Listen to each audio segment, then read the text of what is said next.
All of the problems covered in my videos can be downloaded at accountingworkbook.com. If you go to the website, click the PDF link, you can download a copy of the workbook for yourself. Also on the website, you'll find links to all of my accounting videos, not just the ones I've uploaded to YouTube. I've uploaded over 100 extra videos on this website that you can't find on YouTube. So I do hope you'll check out accountingworkbook.com. All right, let's begin our problem. All right, in this video, we're going to tackle problem 3-1A. As you can see from the heading, we're going to tackle 5 different types of adjustments. I kind of laid them out for you in the intro video, but let's walk through each of these types of adjustments. So the first one is for prepaid expenses. And when I think about my prepaids, I wish they wouldn't call them prepaid expenses. I mean, I've done this long enough. I understand why they're called prepaid expenses, but they are a confusing concept because they're not expenses at all. They actually have the characteristics of assets. So they're expenses that you pay for in advance, but that takes on the characteristic of an asset. And what do I mean by that? Well, let's take insurance, for example. Let's say I buy insurance on the 1st of January, okay? And this is actually something similar happened to me a few years ago. I bought insurance on my car on the 1st of January, and then on like the 8th of January, I bought it for the year, right? I bought $1,000 of insurance for the year. And then on the 8th of January, I sold my car. I decided I didn't want a car anymore. So it was weird. I bought the insurance for a year for like $1,000, and then I got rid of my car shortly thereafter.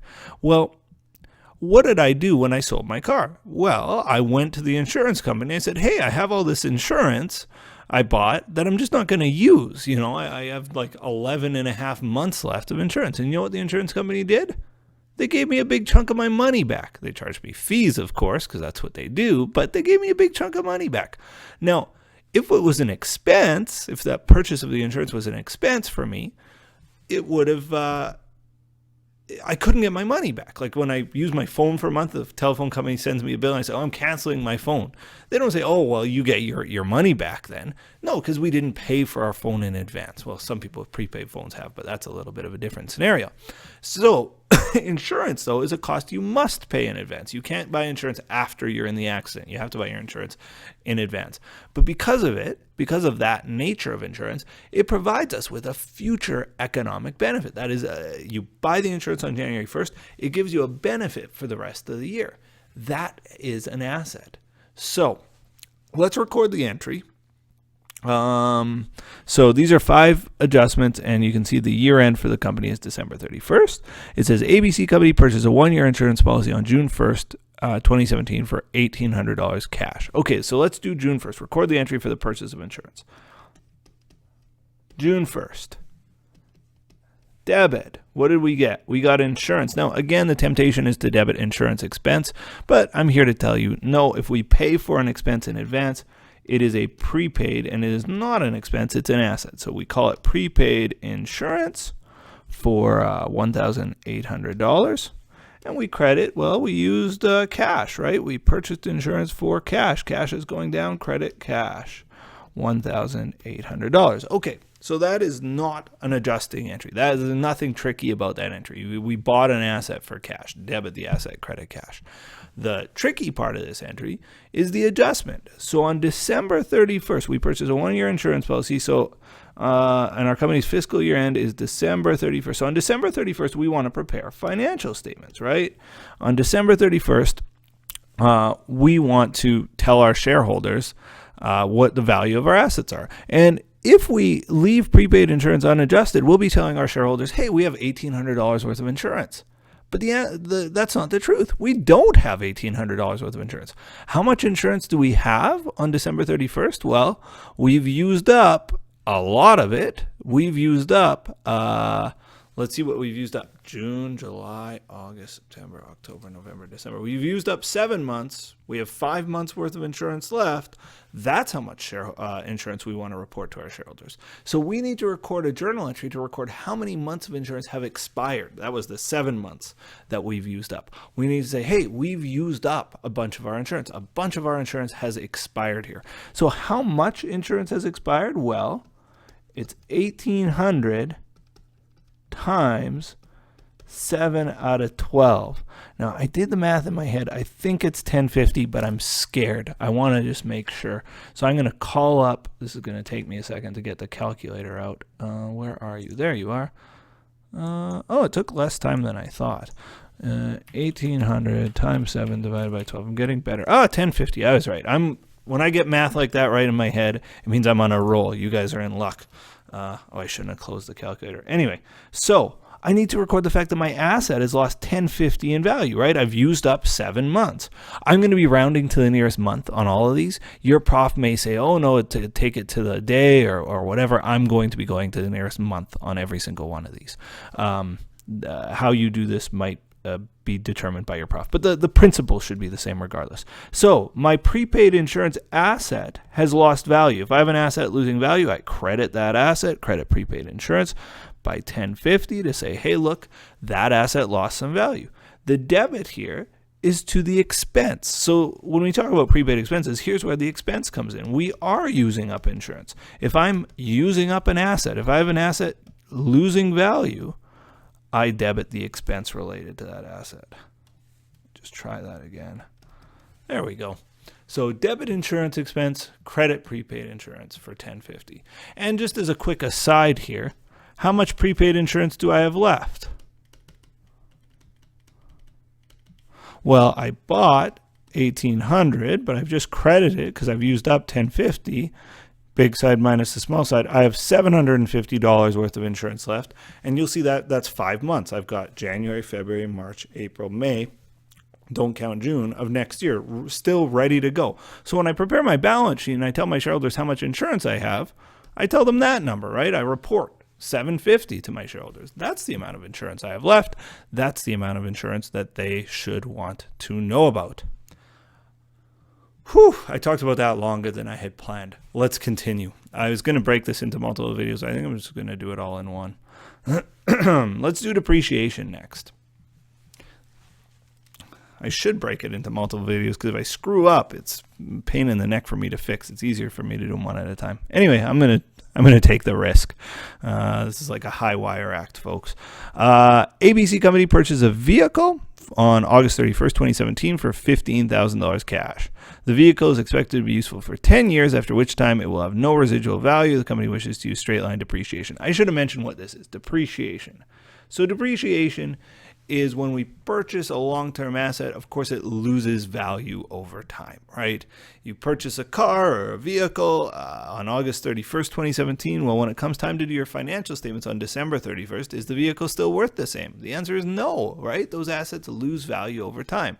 Company has to estimate the useful life of its asset to determine how much it will have deteriorated by year end. Now, we're going to do what I would call simple straight line depreciation this chapter. I think in module 9 or 10 or 7, I can't remember the module number, we're going to do more complex types of depreciation. And if your class, you're doing more complicated depreciation than this, at this point, I mean, skip ahead, watch those module videos. But this is just simple straight line depreciation to kind of introduce the point. So we buy a vehicle for cash. And it's August 31st. So I debit my vehicle and I credit my cash. Again, simple journal entry. Nothing new here. Buying an asset for cash, debit the asset, credit your cash. What is new is what happens on December 31st. And what we've said is our asset will have deteriorated in value. Our asset will have lost value. And we want to systematically determine how much value our asset has lost. So the journal entry. First, we say, okay, well, it's a $15,000 asset. We're going to use it for 10 years. So 15,000 divided by 10 years is $1,500 per year. Our asset loses in value. So how long will we have owned the asset? Well, we'll have owned it for September, October, November, and December. We'll have owned it for 4 months out of the year. So our asset will have lost 4/12 of 1,500. Again, there's 12 months in the year. We'll have used it for 4 out of the 12 months. 4/12 times 1,500, and I think you'll find that that is $500. So our asset, according to our records, again, it's $15,000 asset. It's going to be useful for 10 years. That's $1,500 a year. It's going to lose value. You might say to yourself, well, wait, my asset might lose value more quickly in the earlier years and slower in the later years, or doesn't it depend on how many kilometers I drive or miles I drive? Well, that's all handled by other depreciation types. If we use simple straight line depreciation, we just say how many years, there's your depreciation. I'm not even really going to touch on residual value at this point, but again, if you're concerned about that, I would say skip ahead to chapter 9 or 10, whatever my property, plant, and equipment chapter is in this course. Okay, so $500 is how much value we've lost. Much like our insurance, our prepaid insurance, where we debit an insurance expense, here we debit the expense is called depreciation expense to say, hey, we've our asset has lost value. Now, I'll tell you, I think this is a smart mistake to make, but it's a mistake. I would think, oh, credit vehicle, right? Our vehicle lost value. You know, our insurance lost value, we credited prepaid insurance. Our vehicle loses value, let's credit vehicle. We don't credit vehicle. We credit a special account here, and we'll do it every time, and it's called accumulated depreciation. Oh my goodness, I better write this properly for you guys. Depreciation. And we'll say what it's on, and it's on the vehicle, and that was for $500. So accumulated depreciation on the vehicle for $500. This is a contra asset account. If you look back to our chapter on module 1, the financial statements, you'll see it negatively impacts the value of our vehicle. We don't credit our vehicle directly though. So credit accumulated depreciation vehicle. What's our vehicle worth after this? Well, if we were to do financial statements, we would of course list the vehicle, $15,000 minus the accumulated depreciation, which I will abbreviate as AD on the vehicle, and that was $500. So our net book value of our vehicle shown net of amortization is $14,500. Okay, so we've done the entries. We've also sort of said this is what it's going to look like on the financial statements. I think we've done a pretty good job on this problem. Let's continue. The High Wire Act continues. Again, I normally would break this into multiple parts, but I'm feeling risky today. Maybe this is foolish. Famous last words. Okay, on May 1st, 2017, the ABC company borrows $10,000 from the bank and signs a note payable. The debt carries an annual interest of 10% and is repaid in full with interest on July 31st, 2018. Okay, so first we borrow some money. So on May the 1st, 2017, we borrow a little bit of money. So I borrowed money. Did money change hands? Yes. Debit cash. Credit notes payable for $10,000. Okay, so I borrowed some money from the bank. December 31st is a relevant date here because it's our fiscal year end. And what we need to say on December is, and this is called accrued expenses.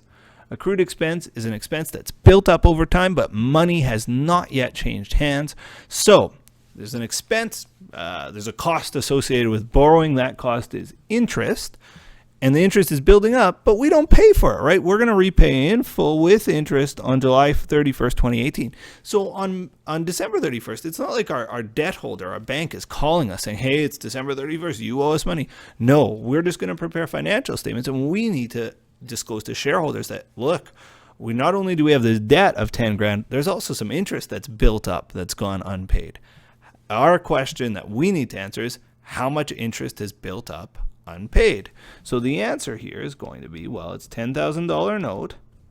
10% annual interest means $1,000 in interest per year, but we're not dealing with a year. We're dealing with May, June, July, August, September, October, November, December. We're dealing with 8/12ths of a year, right? We're dealing with 8 out of 12 months.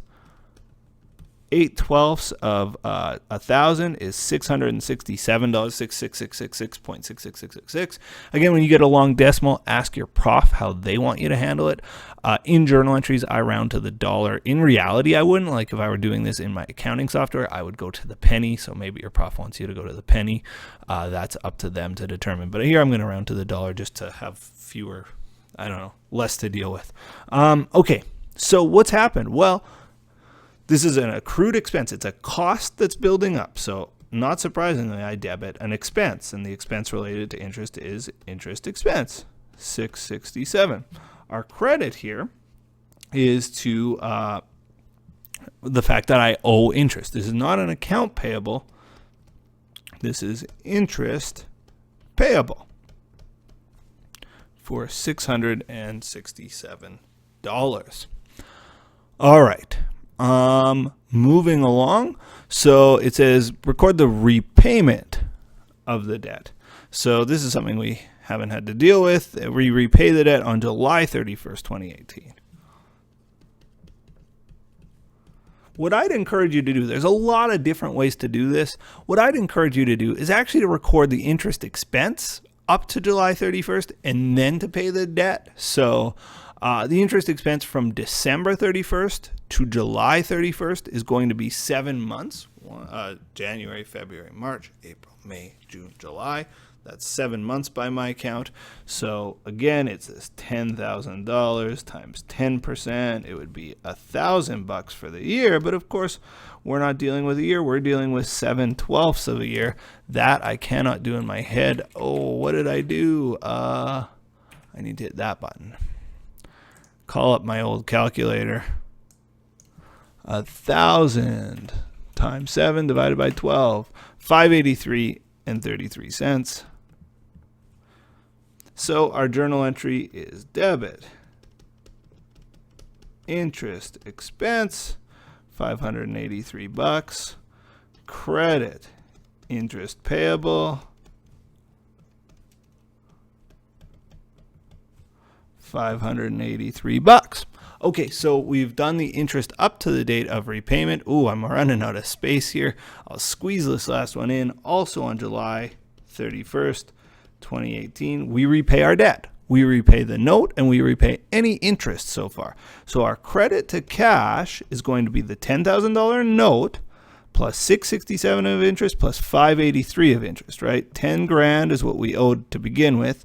We built up $667 to year end. We built up $583 after year end. Our total amount of our interest there looks like $1,250. And so it's going to be $10,000 plus $1,250. It's going to be $11,250. But let me do it in the calculator just to be sure. So 10,000 plus 667 plus 583. Yeah, 11,250. That's the amount I pay back. Credit cash 11,250. I'm going to debit every payable. So the two payables here are notes payable. Of course, I don't owe that anymore. If I pay back 11 grand, sorry, my comma's in the wrong spot. 11,250. I of course am paying back the $10,000 initial note. I'm also paying back any interest payable and all of the interest payable here. And the total of my interest payable was 1250, just 583 plus 667, 1250. My interest payable is gone. I've paid my debt now, and I am satisfied. I hope you are too. Let's move on to the next part. Accrued revenues. So accrued revenues, accrued expenses were expenses that have built up over time, but the money hasn't changed hands.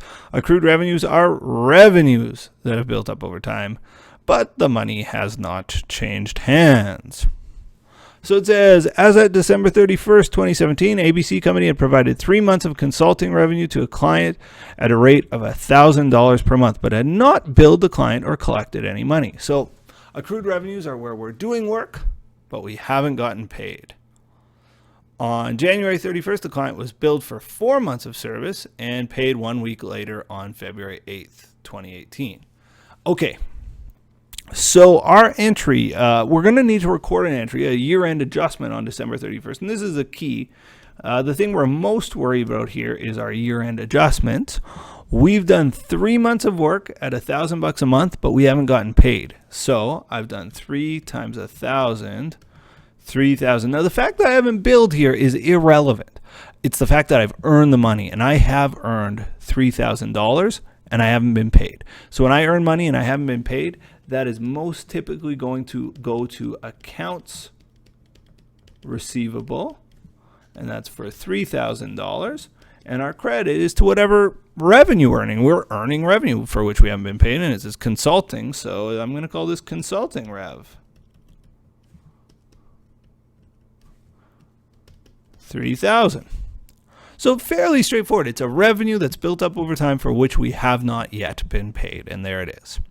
On January 31st, we billed them for 4 months. So on January 31st, we obviously did an extra month in January. Like we continued working, and we finally sent them a bill. So on January 31st, 2018, we need to say, hey, look, we've earned an extra month. Debit accounts receivable. Not for 4 months. Even though we send out a bill for 4 months, we've already recorded the 3. So I'm just going to debit $1,000 receivable for the amount of extra work I did and credit consulting rev.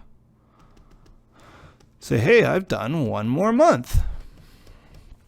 Now they pay their bill. Well, this is again fairly straightforward. If you were with me for normal journal entries last time, not January 31st, they pay their bill on like February 8th. There it is. All right, so they pay their bill on February the 8th, 2018. So we get cash. And how much cash do we get? We get $4,000, and we don't have any receivables anymore. We credit our accounts receivable for $4,000. Now the key entry here, the adjusting entry, is December 31st. Keep in mind, we don't send them a bill. They're not looking to pay, and we're not looking to collect, but we still need to record the fact that we have a receivable. We're owed money based on the work that we've done. Okay, one more type of adjustment. Sorry for such a long video. I think the next time I do this, I'll break it into multiple parts. Unearned revenues. Unearned revenues are the flip side of prepaid expenses. So prepaid expenses, we said, those aren't expenses at all. Those are assets. Unearned revenues, not revenues at all. They are liabilities. So liabilities mean we owe somebody something, and that's absolutely the case. Normally with a liability, we owe money. Like if I have my bank loan or my note payable, right? That's a liability. I got to pay them back money. Unearned revenues, unearned liabilities are when a customer pays us for service and we haven't done any work. We don't owe them money. We owe them work. So we owe them service or product, whatever it is that we deliver. So let's see what happens. And it happens when a client prepays us. The client prepays ABC Company on November 1st, 2017 for 5 months of consulting service, November through the end of March. The company pays $15,000. Let's make an assumption that the money's going to be earned evenly over time. Oh, it's even said there, ABC Company earns money evenly over the life of the product. So $15,000 over 5 months means we're going to earn money at a rate of $3,000 per month. And has fulfilled obligations up to December 31st. Okay, so on November 1st, when they pay me and I haven't done any work, I go debit cash, because of course I get cash, 15 grand. That's on November 1st, 2017. And my credit here, normally if I get paid for work I've done, I credit the revenue. But here, I can't credit a revenue because I haven't earned the money. So I credit unearned consulting revenue. Is it a consulting company? Yep. Now, unearned, that word unearned is the key to everything, right? If it's consulting revenue, we consider that just a revenue, and we say, oh, that's great. You know, it adds to our revenues and adds to our profits. Unearned revenues actually add to our liabilities. It's saying we owe $15,000 of service. So very different things. If you leave off the word unearned, you're totally wrong. So make sure you have the word unearned and make sure you know what it means. Even though it's got the word revenue in it, it's not a revenue. It's a liability. It's a current liability because we're going to fulfill this contract in the next 3 months, but it's a liability. Okay, on December 31st, 2017, we need to record our year-end adjustment. We said we were going to earn at the rate of $3,000 a month. We earned for November and December. We earned for 2 months. $3,000 times 2 is $6,000. We've earned $6,000 in revenue. So when I earn $6,000, I credit revenue for $6,000. Credit consulting rev for $6,000 to say, hey, 6 of that 15 has been earned. Now I debit unearned consulting revenue. Say, hey, it's no longer unearned. This is an earned amount. I've earned the money. Debit unearned consulting revenue for $6,000. All right, ladies and gentlemen, I hope that video was useful for you, and stay tuned for the next one.